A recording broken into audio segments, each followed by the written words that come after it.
Hi, I'm Lauren. The massage therapist at the Montpelier office, and I wanted to show you a couple of stretches today for your low back.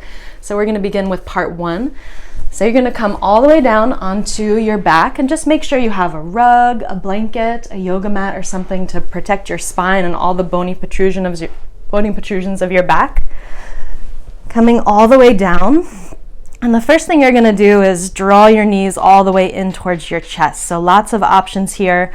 Maybe the knees are nice and close all the way in towards your tummy. Maybe your knees are wide if that feels better. Maybe you wrap your elbows around, or you can even keep your hands on your knees and have your knees be nice and far away from the belly. Spending lots of deep breaths here, breathing into your back, maybe a little bit of movement. Okay, welcome to part two. Now we're going to open up the back of the leg so that you have some really nice spaciousness for the low back by releasing the hamstrings. Again, this second stretch is going to be on the back. So coming to lay down, you're going to draw one knee in towards your chest. A couple different things you can do with the opposite leg. If it feels better for your low back, you're welcome to leave the sole of the foot on the ground and the knee up towards the sky. Alternately, you can send that leg long. So you'll spend a few breaths with that first knee drawing in towards the chest. And then when you're ready, send your leg up towards the sky. You're welcome to interlace the hand at the back of the thigh, behind the knee, back of the shin, or maybe even reach up towards ankles or toes. And we're not going for pulling that leg towards you. You can just use the weight of gravity, use breath, use time to help coax the back of the leg gently open. Okay, and now moving on to part three. This is a classic figure four stretch that's really great for opening the piriformis muscle on the back of the hips, contributing to lower back health, and really great for opening the tissue around the sciatic nerve. So the last stretch ended with the leg up towards the sky. If this bottom leg was bent, if the bottom leg was long, bend the knee and place the sole of the foot on the ground. For this top leg, you'll bend into the knee and start to rotate the hip, the outer ankle landing on top of the opposite thigh, and the knee swiveling away from you. You can use your hand to help externally rotate the knee.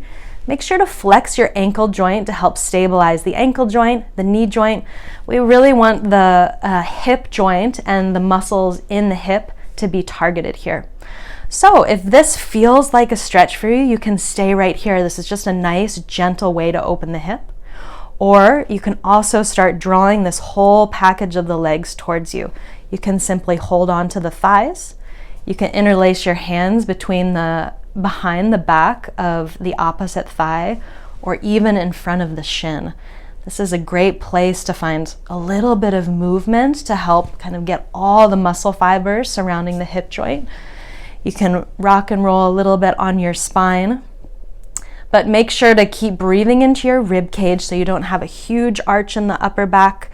Draw your chin in towards the chest just so the back of the neck is really long. And relax and breathe into the low back. Beginning from this last figure four stretch for part four of the series, you're going to release the interlace of the hands if they were clasped around the opposite leg and open your arms out wide. So the whole package of the legs is going to tip over the opposite direction of the targeted hip. So from here, check in with your low back. If for some reason this isn't feeling good, or if it's feeling pinching in the low back, this might not be the best stretch for you, and you can simply omit this part. But if it's feeling okay, stay. And you can even tuck this hand, the same hand as the hip, into the hip joint and kind of press the bones away to find some additive length into the hip flexor, into your whole side body here. It can be really nice opening for kind of the whole glutes and outer thigh region. Arms can be open if you would rather not. Hook the thumb into the hip, and you'll breathe into this twisted figure four.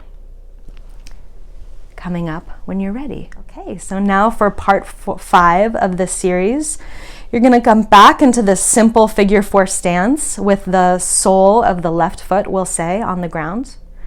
You'll send that right leg up towards the sky, and for this one, you're going to thread your right foot underneath your left knee. and reaching down with the left arm for the top of the right foot. And then that right knee relaxes down towards the earth. So from here, this is an opening for the top of the right thigh into the hip flexor, all the way up into the belly and the deep psoas muscle. And you can just relax your bones into this position. It might be some intense sensation in the front of the hip, you'll see. You're welcome to extend your right arm overhead. That kind of adds a little bit of full body right side lengthening. And you'll stay here for several deep rounds of breath with your right foot and left hand connected. When you're ready to release, you can relax your arm back down, let go of the hold with the right foot, and gently draw your right knee back into your chest, and then your left knee back into your chest. And now you'll go on the whole other side for the other side sequence.